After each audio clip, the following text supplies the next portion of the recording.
Subscribe कीजिए अनविदार के channel को, बेल आइकन को दबाइए लेटेस्ट क्रिप्टोकरेंसी और बिटकॉइन की खबरें सबसे पहले जानने के लिए। दोस्तों नमस्कार, एक बार फिर से आपका अनविदार के में स्वागत है। और आज हम आपको फिर लेकर आए हैं कुछ खास खबरें जो आपके लिए जानना बहुत ज़रूरी है। कुछ बिटकॉइन के प्राइस के बारे में कुछ एनालिसिस भी करेंगे और कुछ हम फोरकास्ट भी बताएंगे कि क्या हो सकता है और क्या चल रहा है, क्या छुपा हुआ है, बिटकॉइन के प्राइस आगे क्यों नहीं बढ़ पा रहे हैं और क्या हो सकता है फ्यूचर में। इन सारी चीज़ों पे आज हम चर्चा करेंगे थोड़ी देर के लिए। और अगर आप हमेशा जब भी हम वीडियो डालें आपको इसकी नोटिफिकेशन मिलती रहे तो आप हमारा चैनल सब्सक्राइब करिएगा और इसको शेयर भी जरूर करें। सबसे पहले मैं बात करता हूँ बिटकॉइन के प्राइस की। मतलब मजाक बना रखा है बिटकॉइन के प्राइस ने, जिस तरीके से बिटकॉइन के प्राइस चल रहे हैं। और आपको बताऊं कि बहुत सारे लोग निराश हैं इस चीज़ के लिए, बहुत बड़े बड़े दावे लेकर आते हैं कि बिटकॉइन का प्राइस ये हो जाएगा, बिटकॉइन का प्राइस इतना हो जाएगा। तो बहुत सारे जो एक्सपर्ट हैं वो दावा भी करते हैं कि बिटकॉइन का प्राइस जो है वो आने वाले टाइम में 3-4 महीने में, कोई अगस्त में, कोई सितंबर में अपनी अपनी बातें बताता है कि बिटकॉइन का प्राइस यहाँ पहुँच जाएगा। दोस्तों बिटकॉइन का प्राइस जो है वो इसलिए बहुत इंपॉर्टेंट है कि अगर बिटकॉइन का प्राइस बढ़ेगा तो जितनी भी और क्रिप्टो करेंसी हैं उसमें भी दम आ जाएगा और वो भी बढ़ेंगी। अभी जो पोजीशन चल रही है मैं देख रहा हूँ कि काफ़ी कुछ मार्केट जो है वो रेड है। इथेरियम भी अभी डाउन है, EOS भी डाउन है।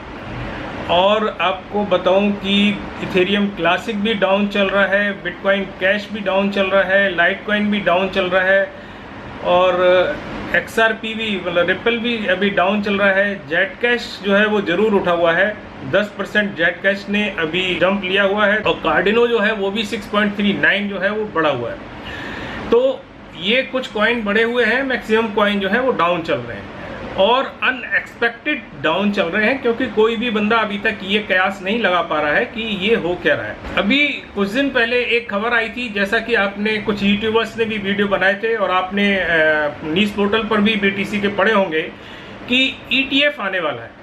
और ETF जैसे ही रजिस्टर्ड होगा 10 अगस्त को, उम्मीद ये की जा रही है कि वो बिटकॉइन की कीमतें बहुत बढ़ जाएंगी। दोस्तों इसमें जो है वो आपको मैं बताऊं कि CBOE करके एक जो ट्रेडिंग प्लेटफार्म है उसने 9 अप्रैल को एक एप्लीकेशन सबमिट की थी security and exchange commission SEC के पास, जो अमेरिका में रेगुलेट करती है जितने भी एक्सचेंज वगैरह हैं, जैसे जो शेयर मार्केट में ट्रेडिंग करते हैं उनके एक्सचेंज होते हैं, तो उनको वो एक तरीके से कंट्रोल करती है। और वहाँ उन्होंने ये एप्लीकेशन दायर की थी, जो काफ़ी सारे लोगों ने इस पर वीडियो भी बनाए हैं, आपको पता भी होगा। और इसमें जो है वो ETF के लिए एप्लीकेशन डाली थी कि ETF को हमें अप्रूव कर दिया जाए, जिससे आगे आने वाले टाइम में जो है वो लोगों को सहूलियत हो सके बिटकॉइन में या क्रिप्टो करेंसी में काम करने में और आसानी और ज़्यादा आसानी हो। तो दोस्तों 10 अगस्त को इसका रिजल्ट आना है। जैसा कि एप्लीकेशन डाला है, बहुत सारे लोगों ने इसके ऊपर अपने अपने विचार रखे हैं। जैसे हमारे सुमित भाई ने भी एक वीडियो बनाया था, उसमें टीका तिवारी ने कुछ अपना लिखा था। और मैं बहुत पहले एक वीडियो बना चुका था टीका तिवारी जी के ऊपर, जो उन्होंने एक अपना पाम बीच फंड करके बना रखा है और उन्होंने कुछ अपना गिव अवे भी रखा था उस समय बहुत तगड़ा। तो काफ़ी कुछ लोगों ने अपना एडवर्टाइजमेंट करने के लिए बहुत कुछ करते हैं, जैसे टीका तिवारी जी भी हैं, उन्होंने भी अपना बहुत ज़्यादा ब्लफ किया था, अपना दिखाया था कि हम इतना बड़ा गिव अवे कर रहे हैं करोड़ों का। तो विश्वास हर एक आदमी का नहीं करना चाहिए, लेकिन जो उन्होंने लिखा था वो बहुत कुछ हो सकता है अगर सही हो जाए। तो आने वाले टाइम में 10 अगस्त पे हम लोग फिंगर क्रॉस कर रहे हैं कि अगर 10 अगस्त को ये रिजल्ट आता है तो बिटकॉइन की कीमतें उठनी चाहिए। लेकिन मैं आपको अपनी पर्सनल राय बताऊं कि वो ये है कि मुझे नहीं लगता कि बिटकॉइन की कीमतों पे इससे बहुत ज़्यादा इफेक्ट पड़ेगा। बाकी आप लोग क्या सोचते हैं आप भी नीचे अपने कमेंट लिखें, क्योंकि बिटकॉइन की कीमतें जो हैं वो मेन रूप से क्या है कि सप्लाई और डिमांड पर है। और बिटकॉइन खरीदने के लिए कोई कहीं हर्डल नहीं है, किसी को कोई बंदा खरीद सकता है, किसी भी कंट्री में है। हाँ, लेकिन थोड़ी सी सहूलियत ज़रूर होगी ETF अगर अप्रूव्ड हो जाता है। तो दोस्तों आप मुझे इसमें नीचे कमेंट करें अपने जो विचार हैं कि आप क्या समझते हैं कि ETF अगर अप्रूव होता है तो बिटकॉइन पर कितना इम्पैक्ट पड़ेगा भी या नहीं पड़ेगा। जो भी बिटकॉइन के बारे में सोचते हैं वो अपने जो भी कमेंट हैं वो डाल सकते हैं। दोस्तों दूसरी बात मैं कहूं कि एक बहुत ही अचंभे वाली खबर है, और ये मैं आपको बताऊं कि बिटकॉइन के हैश पावर के ऊपर है। हैश रेट समझ लो या हैश पावर समझ लो, क्योंकि आप देख रहे होंगे कि जैसे जैसे हम लोग माइनिंग करते हैं किसी भी करेंसी की, उसकी हैश पावर या हैश रेट बढ़ती जाती है, जिसको हम डिफ़िकल्टी लेवल कहते हैं। इस समय जो है बिटकॉइन की हैश पावर जो है वो काफ़ी ज़्यादा चल रही है, और मैं आपको दिखाना चाहूँगा, एक स्क्रीन पे लेके चलता हूँ। तो ये देखिए, ये एक चार्ट है, आपको दिखाऊँ। यहाँ ये हैश पावर दिखाई जा रही है, और यहाँ ये जो आपका ग्रीन है ये बिटकॉइन के प्राइस है, और आप यहाँ ये जो ब्लू लाइन से देख रहे हैं ये बिटकॉइन की हैश पावर जो है वो बढ़ती चली जा रही है। जो आप देख रहे हैं यहाँ आके कहीं भी हैश पावर इसकी कम नहीं हो रही है। यहाँ आकर आप देख रहे होंगे कि 40 एक्सहैश को क्रॉस कर गई है, ये जुलाई का दिखा रहा है।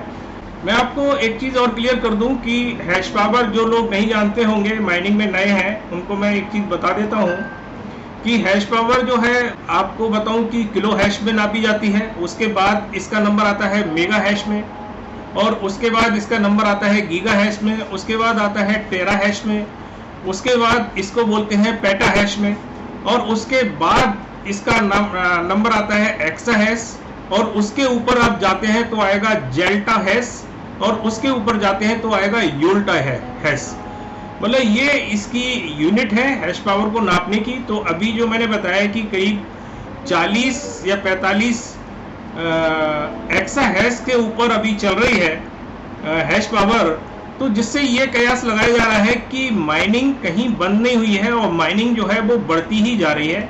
माइनिंग का कहीं भी कोई कंट्रोल नहीं है। जहाँ से आप देख रहे होंगे पिछले साल दिसंबर 17 में, जबकि ये रेट जो थे बिटकॉइन के इस जगह 19,000 क्रॉस कर गए थे, आप देख रहे होंगे ये, और उस समय भी यहाँ उसकी जो हैश पावर थी वो करीबन 15 एक्सा हैश थी। तो 15 एक्सा हैश यहाँ थी, 15 एक्सा हैश थी, और अब ये पोजीशन चल रही है, आप देख रहे होंगे हैश पावर की। मतलब ये हैश पावर 40 एक्सा हैश को क्रॉस कर गई है, लेकिन बिटकॉइन का प्राइस जो है वो अभी भी 6,200 के आसपास ही चल रहा है, $6,200 के आसपास चल रहा है। तो दोस्तों ये जो मुझे लग रहा है वो ये है कि कहीं ना कहीं कुछ ना कुछ इसमें बहुत तगड़ा एक कहानी है। जो मुझे लग रहा है वो ये है कि कहीं ना कहीं कुछ ना कुछ इसमें बहुत तगड़ा एक कहानी है, मैनिपुलेशन है कहीं ना कहीं बहुत तगड़ी।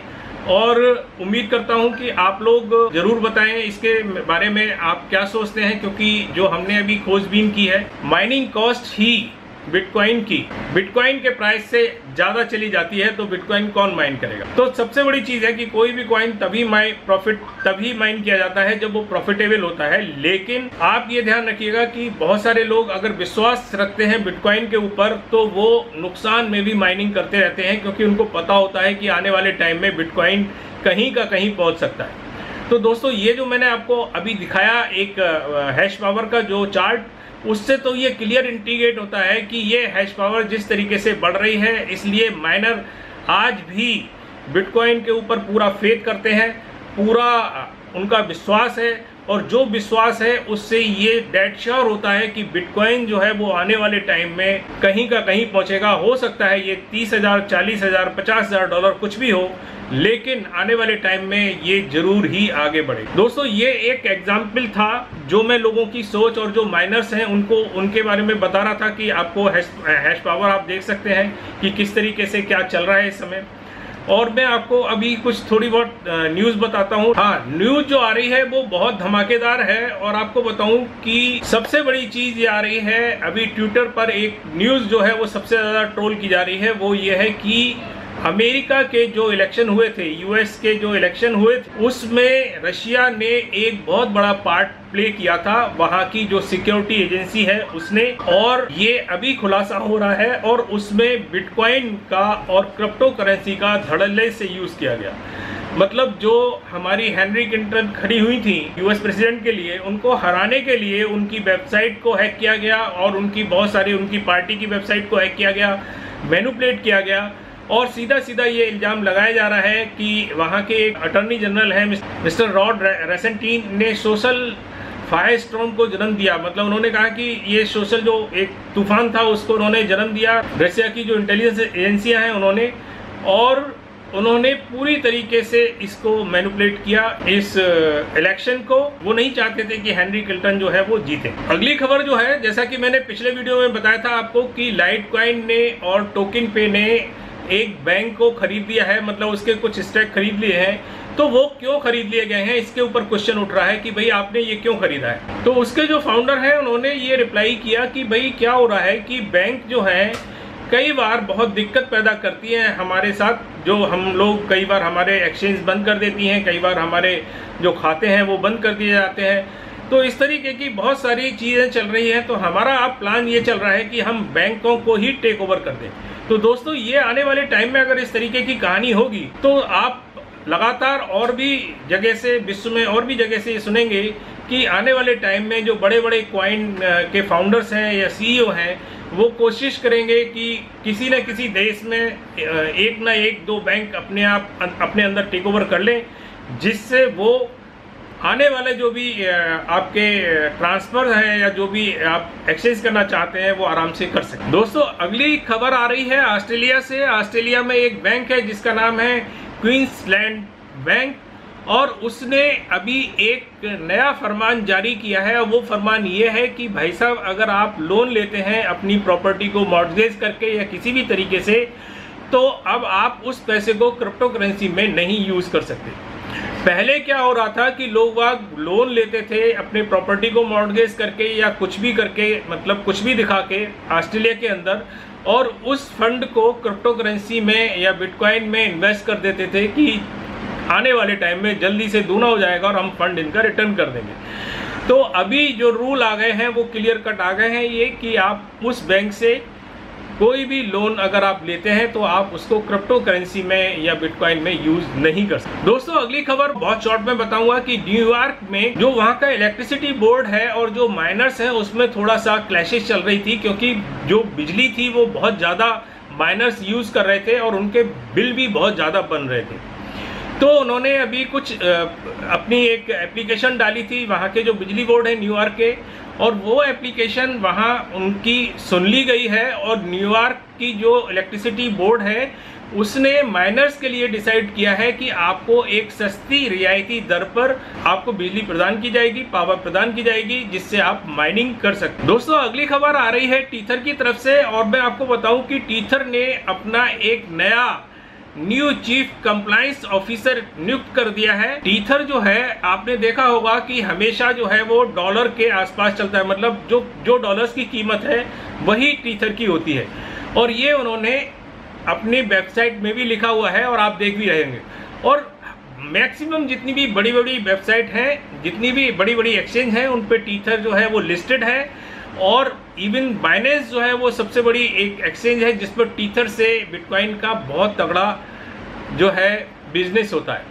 लेकिन दोस्तों सुनने में इस तरीके की चीज़ भी आ रही है कि टीथर जो है वो एक तरीके से सेंट्रलाइज कॉइन है और इसको पूरी तरीके से मैनिपुलेट किया जाता है बिटकॉइन की कीमतों को डाउन करने में और अप करने में। ये बहुत सारे एक्सपर्ट्स का कहना है कि इस तरीके की चीज़ें टीथर के द्वारा हो रही हैं, और अगर हो रही हैं इस तरीके से तो वो बहुत गलत है। आने वाले फ्यूचर जो है क्रिप्टो करेंसी का वो खराब हो सकता है अगर इस तरीके की मैनिपुलेशन टीथर के द्वारा हो रही है। दोस्तों आप अपनी राय ज़रूर देना टीथर के बारे में कि आपकी अपनी क्या राय है। जैसा मैंने एक्सपर्ट्स की बहुत सारे कमेंट पढ़ रहा था तो उसमें ये मैंने जो कमेंट थे वो मैंने आपके सामने राय रखी। आपकी राय भी मेरे लिए बहुत ज़रूरी है। आप दें नीचे राय अपनी, बताएं टीथर के बारे में कि आपको कैसा लगता है ये कॉइन और इसका क्या फ्यूचर है और इसके लिए इसका क्या यूज़ है। एक बात और कही जाती है कि टीथर जो है वो डॉलर से बैक्ड है, तो ये कितनी सच्चाई है इसके पीछे अभी कोई नहीं जानता इस चीज़ के लिए। तो आप अपनी राय ज़रूर रखिएगा नीचे कमेंट सेक्शन में। दोस्तों अगली खबर बहुत अच्छी है और धमाकेदार है ये कि साउथ कोरिया ने बहुत सारे जो एक्सचेंज हैं उनको एक ग्रीन सिग्नल दे दिया है और उनकी जो नई नई रिक्वायरमेंट है क्रिप्टो करेंसी की उनकी पूरी कर दी गई। अब दोस्तों मैं आपको इनके नाम बता देता हूं। इसमें सबसे बड़ा नाम है बिटथम्ब का, उसके बाद है अपबिट, उसके बाद है Gopax, OKCoin Korea, Korbit, Coinone, Coinzest, CPDAX, Hanbitco, Huobi Korea and नियोफॉर्म डेक्स कोर। तो ये वहाँ की जो कोरियन ब्लॉकचेन एसोसिएशन है जो गवर्नमेंट के अंडर में चलती है, उन्होंने इसको एक तरीके से अच्छी तरीके से अप्रूवल दे दिया है और जो भी इनकी रिक्वायरमेंट है उनकी वो पूरी कर दी गई है। लेकिन आपको बताऊं कि कोरिया के लोग बहुत नाराज हैं इस डिसीजन से कि उन्होंने बिटथम्ब को क्यों ग्रीन सिग्नल दिया, क्योंकि आपको पता होगा बिटथम्ब हैक हो गया था और एक बहुत बड़ी राशि बिटथम्ब से गायब हो गई थी। तो लोग जो हैं बिटथम्ब से बहुत बुरी तरीके से नाराज हैं, वो उसको यूज नहीं करना चाहते और गवर्नमेंट के इस डिसीजन से खुश नहीं है। दोस्तों अगली खबर मैं बताता हूं, एक एक्सचेंज थी जिसका नाम था bitcoin.e। ये एक्सचेंज जो है 2011 में स्टार्ट हुई थी और ये एक्सचेंज 2017 में यूएस गवर्नमेंट के द्वारा सीज कर दी गई, बंद कर दी गई, जिसकी वजह ये थी कि जो इसमें कुछ एम्प्लॉई थे वो पकड़े गए थे मनी लॉन्ड्रिंग के केस में और बहुत बड़ा केस हुआ था मनी लॉन्ड्रिंग का इसमें, जिसमें कुछ लोग पकड़े गए। जो मेन एक्यूज था उसका नाम था बिनिक। तो दोस्तों मैं आपको बताऊं कि खबर ये आ रही है कि बिनिक को अभी जो है वो प्रत्यारोपण के लिए जर्मनी तैयार कर दिया गया है, क्योंकि उस पर मुकदमे चल रहे थे। रशिया की तरफ से भी मुकदमे थे, अमेरिका की भी मांग थी कि आप हमें इसको सुपुर्द कीजिए, क्योंकि उसने बहुत बड़ा घोटाला किया था। इसमें आप गूगल करिएगा bitcoin.e। रशिया भी मांग रही थी और अमेरिका भी उसके लिए प्रत्यारोपण के लिए अर्जी दी गई थी, लेकिन उसको अभी जर्मनी में सौंप दिया गया है और उस पर अभी मुकदमा चल रहा है, वो बंदा अरेस्ट है। तो आप ये न्यूज भी जाकर आप गूगल कर सकते हैं और पढ़ सकते हैं, बहुत ही इंटरेस्टिंग खबर है। दोस्तों अब तक बहुत खबरें हो गई, काफी लंबा वीडियो हो गया। अगली बार फिर आपसे कुछ नई ताजा खबरों के साथ, चर्चा के साथ फिर मिलेंगे। तब तक के लिए नमस्कार, जय।